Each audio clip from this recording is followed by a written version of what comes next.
नमस्कार दोस्तों। ऑपरेशन सिंदूर के तहत एटमी हथियारों से लैस भारत पाकिस्तान के बीच जंग में वॉरफेयर के कई तरीके हमने पहली बार इस्तेमाल किए हैं। और वो तमाम पहली बार जो हमने तरीके इस्तेमाल किए हैं वो काफ़ी सटीक पहुँचे हैं, मतलब कि वो तरीके काफ़ी सफल भी हुए हैं। अब भारतीय सेना ने 21वीं सदी में पहली बार पाक के भीतर 500 किलोमीटर तक एयर स्ट्राइक करी और हर एयर स्ट्राइक हमारी काफ़ी सफल रही। आपको मालूम होगा, ऑपरेशन सिंदूर के तहत पाकिस्तान के अंदर हमने 9 आतंकवादी ठिकानों को राख में तब्दील कर दिया। इस ऑपरेशन सिंदूर से हमने क्या क्या अचीव किया, इसका स्क्रीनशॉट आप लोग पढ़ लीजिएगा और आपको काफ़ी चीज़ें इसके बारे में पता भी होंगी ऑलरेडी। लेकिन इस युद्ध के अंतर्गत दोस्तों हमने ड्रोन से संबंधित कुछ अटैक किए थे। मतलब कि भारत ने पहली बार ऑपरेशन सिंदूर में बड़ी संख्या में ड्रोन अटैक को अंजाम दिया। और जो वहाँ से ड्रोन अटैक हुआ था, 400 ड्रोन जो इसने इजरायली ड्रोन इस्तेमाल किए थे पाकिस्तान ने, कुछ तो अपना आप ही फुस्सी बम निकल गए, ठीक है, और कुछ को हमने हवा में ही राख में तब्दील कर दिया। मतलब कि यहाँ पर जो हमने अपने ड्रोन का इस्तेमाल किया है, इनमें नागस्त्र 1 और आपका एक स्काई स्ट्राइकर ड्रोन होता है, इसका हमने भरपूर इस्तेमाल किया। यानी कि ये ड्रोन सेल्फ डिस्ट्रैक्टिंग और अटैक वॉरफेयर वाले होते हैं, यानी कि ये टारगेट पर जा कर के हिट करने में सक्षम होते हैं। मतलब कि इन ड्रोन के अंदर बहुत बड़ी मात्रा में बारूद भरा होता है। हम टारगेट सेट करते हैं, वहाँ जाते हैं, खुद को भी सेल्फ डिस्ट्रॉय कर लेते हैं। जी हाँ, इस ड्रोन का नाम क्या है, वीडियो को पॉज करके आप मुझे कमेंट जरूर करिएगा। और पिछले वीडियो में मैंने आपको इस ड्रोन का नाम डिस्कस किया था, ठीक है। जिनको नहीं मालूम है वो स्क्रीनशॉट यार पढ़ सकते हैं। सो गाइस, उसके अलावा जो पाकिस्तान है, पाकिस्तान में एक पंजाब प्रांत है और भारत ने 1971 के युद्ध के बाद पहली बार पाकिस्तान के पंजाब प्रांत में भीतर तक बड़ी स्ट्राइक करी है। 1971 के बाद में भी हमारे युद्ध हुए हैं और 1999 वाला युद्ध हुआ है, करगिल का युद्ध, हमने तब भी इसके पंजाब प्रांत को नहीं छेड़ा था। लेकिन इस बार ऐसा हुआ है कि 24 साल बाद हमने पाक में घुस करके उसके मेन जो प्रांत है पंजाब, वहाँ पर अपनी एयर स्ट्राइक करी है। इसमें आपको स्थान याद होगा, एक था आपका मुद्रके, एक था आपका रैफिकी। लेकिन दोस्तों इंडिया और पाकिस्तान के बीच में ये जो युद्ध हुआ था, और इस बार हमने देखा अपने इंडियन आर्मी का जो मनोबल है वो अलग ही लेवल का था। क्यों? क्योंकि हमारे भारत के प्रधानमंत्री ने हमारी इंडियन आर्मी को एक बहुत बड़ा अधिकार दे रखा था। क्योंकि पहलगाम हमला हुआ था 22 अप्रैल को, उसके बाद से जनता लगातार जवाब चाह रही थी हमारी सरकार से कि आखिरकार हम लोग टिट फॉर टैट कब करेंगे, जैसे को तैसा, मतलब हम रिप्लाई कब मिले, कब करेंगे। और जो इस हमले में मारे गए हैं पहलगाम के अंदर, जम्मू कश्मीर के अंदर, आम नागरिक, उनके परिवारजन को इंसाफ कब मिलेगा। तो इसको लेकर के उन्होंने कथन कहा था कि जो भी पहलगाम हमले में जितने भी आतंकवादी थे वो और उनके जितने भी सहयोगी हैं उनको कल्पना से भी बड़ी सज़ा हम देके रहेंगे। उसके चंद घंटों बाद पीएम मोदी ने हमारी इंडियन आर्मी को, हमारे डिफेंस मिनिस्टर, हमारे सीडीएस को एक अधिकार दिया था कि फाइनली अब हमको रिप्लाई लेना है इनसे, अब ईंट के जवाब हमको पत्थर से देना है। तो अब इंडियन आर्मी ये डिसाइड करेगी कि क्या लक्ष्य होगा, मतलब कि पाकिस्तान के किस हिस्से में हम लोग हमला करेंगे, क्या समय होना चाहिए, वो समय आप डिसाइड करोगे। क्या तरीका होगा, किस तरीके से हम लोग वार करेंगे, एयर स्ट्राइक, थल सेना या फिर नौसेना के माध्यम से। वेपन्स हाउस आपके लिए ओपन है, गुलेल का इस्तेमाल करना है गुलेल का इस्तेमाल करो, मिसाइल का इस्तेमाल करना है मिसाइल का इस्तेमाल करो, आर्मी का इस्तेमाल करना है, थल सेना का इस्तेमाल करना है थल सेना का इस्तेमाल करो। लेकिन किसी भी हालत में इस बार पाकिस्तान को ऐसा रिप्लाई करना है कि उसको छठी का दूध याद आ जाए। इस स्क्रीनशॉट को आप लोग पढ़ लीजिएगा। और इस युद्ध में पहली बार जो ऑपरेशन सिंदूर हमने चलाया, यहाँ पर पहली बार इंडिया और पाकिस्तान के बीच में जो तनाव हुआ था बहुत पीक लेवल पर, वो 4 दिन में उस तनाव को विराम लग गया। मतलब कि ये पहली बार हुआ है जब भारत ने इतनी छोटी लड़ाई में पाकिस्तानी वायुसेना की रीढ़ तोड़ दी। केवल 4 दिन तक ये वॉर हुआ था और इस वॉर में रीढ़ इनकी इस कदर टूटी कि इन्होंने, जो इनके पीएम है शहबाज शरीफ, वो पहुंच गए क्या, आईएमएफ के पास में, अल्लाह के नाम पे दे दे बाबा, उनसे भीख मांगने को लेकर के कि हमें पैसे की ज़रूरत है, हमारी जनता भूखी मर रही है, आटा चावल नून के हमारे पास पैसे नहीं है।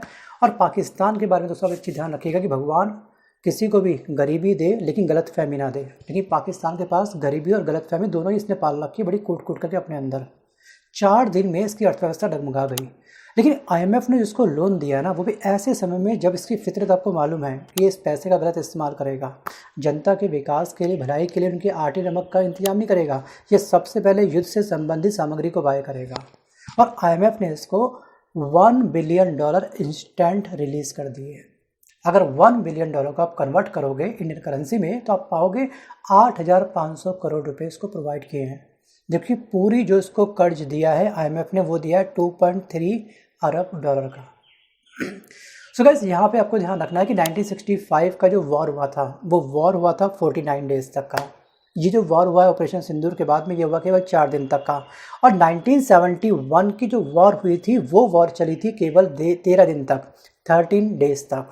और जो करगिल युद्ध हुआ था वो चला था हमारा 85 डेज तक।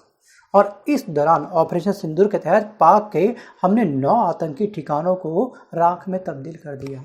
एक तरफ पाकिस्तान हमसे ये बोलता है कि भैया हम खुद आतंकवादी गतिविधि से परेशान हैं अपने देश के अंदर, हमें थैंक्स बोलने की जगह आप अपनी सेना से हमारे ऊपर, हमारी सेना के ऊपर हमले करवा रहे हो।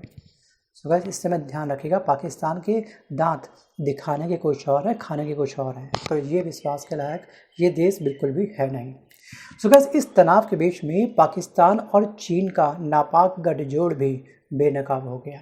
हमने देखा किस तरह से चाइना ने पाकिस्तान की हेल्प करी थी, मतलब कि अपनी आर्मी तक चीन ने पाकिस्तान में भेज दी थी। और जो हमारी डिपेंडेंसी, जो हम निर्भर है इस समय चीन के ऊपर, ये निर्भरता हमको कम करनी होगी किसी भी हालत में। इस युद्ध से हमको ये सीखना चाहिए। अब पाकिस्तान ने पहली बार भारत के खिलाफ युद्ध में चीन से मिले जे सीरीज के थंडर जेट का इस्तेमाल किया था और इसने चाइना के बहुत सारे हथियारों का प्रयोग किया। वो अलग बात है कि इसके द्वारा जो वेपन्स दिए गए थे पाकिस्तान को, पाकिस्तान ने जब इन हथियारों का इस्तेमाल किया वो निकले दिवाली के फुस्सी बम, बस। और यहाँ पर इसके बाद पाकिस्तान लगातार हथियार पे हथियार इस्तेमाल करता रहा, ये कंगा होते रहा, इसके कई सैनिक मारे गए और काफ़ी सारे एरियाज़ के तबाह हो गए। लेकिन सीज़ फायर की घोषणा के बाद में भी इसने सीज़ फायर को ब्रेक किया और ट्रंप के विश्वास को कहने किसने क्या करा, धराशायी कर दिया। वो अलग बात है कि ट्रंप फिर भी अपना महिमंडल कंटिन्यू कर रहे हैं कि मैंने दोनों देशों के बीच में जंग रुकवा दी, जंग रुकवा दी, जंग रुकवा दी। शायद ये भी निकल की बातें आ रही हैं कहीं ना कहीं कि इस समय जो ये ट्रंप है अपना ट्रंप कार्ड चल रहा है, इसके माध्यम से चाहते हैं कि इनको शांति का नोबेल पुरस्कार मिल जाए। लेकिन दोस्तों ये होगा नहीं। शांति का नोबेल पुरस्कार प्राप्त होना के लिए बहुत चीज़ें करनी पड़ती है। बस एक आध आपने काम कर दिया, आप सोचो कि आपको पुरस्कार मिल जाएगा। आप दूसरे देशों के बीच में इंटरफेयर कर रहे हो। पहले अपने जो अंदर के देश के अंदर जो कलेश बना हुआ है आपके अमेरिका के अंदर, आपकी जनता आपके खिलाफ इस समय खड़ी हुई है। वो तो अलग बात है कि आपने 90 डेज़ के लिए रेसिप्रोकल टैरिफ को पॉज कर दिया है, लेकिन उसके बाद में भी यहाँ पे चीज़ें काफ़ी महंगी हो चुकी हैं। आपको आपकी जनता पागल बोल रही है। और यहाँ पे मैं ट्रंप को केवल इतना कहना चाहूँगा कि आपके देश के अंदर कितनी अशांति बनी हुई है, पहले उसको आप शांति में कन्वर्ट करिएगा, बाद में किसी दूसरे देश के अंदर इंटरफेयर करिएगा। क्योंकि हम भी इतने कैपेबल हैं, हमारे PM भी इतने कैपेबल हैं कि वो डिसीजन ले सकें कि हमें कब युद्ध समाप्त करना है, कब किसकी अक्ल ठिकाने किस तरीके से लगानी है। क्योंकि ये मौका सच कहूँ तो हमारे पास एक बहुत बढ़िया मौका था। पाकिस्तान ने हमारे जिस हिस्से पर कब्जा कर रखा है, पाकिस्तान ऑक्युपाई जम्मू कश्मीर, उसको हम लोग वापस ले सकते थे। ये 4 दिन के युद्ध में क्या आपको लगता है कि सच में पाकिस्तान के अक्ल ठिकाने आ जाएगी? ये दोबारा कोई हमला हमारे पर नहीं करेगा या फिर आतंकवादी हमला हमारे ऊपर नहीं करवाएगा किसी और संगठन के माध्यम से? बिल्कुल नहीं। ये दोस्तों ये अपनी आदत से बाज नहीं आएगा। जब तक इसको तगड़ा और कड़ा रिप्लाई नहीं मिलेगा ना, तब तक इसकी अक्ल ठिकाने नहीं आने वाली है। तो इसके अंदर एक बहुत बड़ी गलतफहमी पाल रखी है। अब आपको क्या लगता है कि सच में जो युद्ध में हमने प्राप्त किया, प्राप्त तो हमने क्या ही किया वो तो आपने देखा ही है। क्या सच में पहलगाम का हमला हम लोग ले चुके हैं, या फिर सच में एक युद्ध ऐसा होता तो उसके बाद दूसरा कोई युद्ध जन्म लेता ही नहीं हमारी धरती के ऊपर? कोई दूसरा देश, पाकिस्तान जैसा देश हमारे ऊपर युद्ध करने की सोचता ही नहीं। आपको क्या लगता है?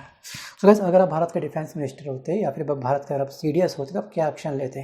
सीज़ फायर के लिए तैयार हो जाते, चुपचाप बैठे रहते, बस ठीक है बहुत हो गया, ज़्यादा क्यों नुकसान करना है पड़ोसी देश का अपने?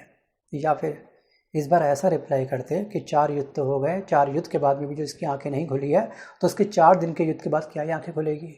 कई बार हमने सीज़ फायर किया इसके ऊपर, सोचिए पुलवामा, उरी, उसके बाद पहलगाम हमने किया, 15 दिन बाद हमने इसके ऊपर हमला किया, तब भी इसको अकल ठिकाने नहीं आएगी। क्योंकि कहते हैं nature can not be seldom, कुत्ते की धुन सीधी नहीं होती है।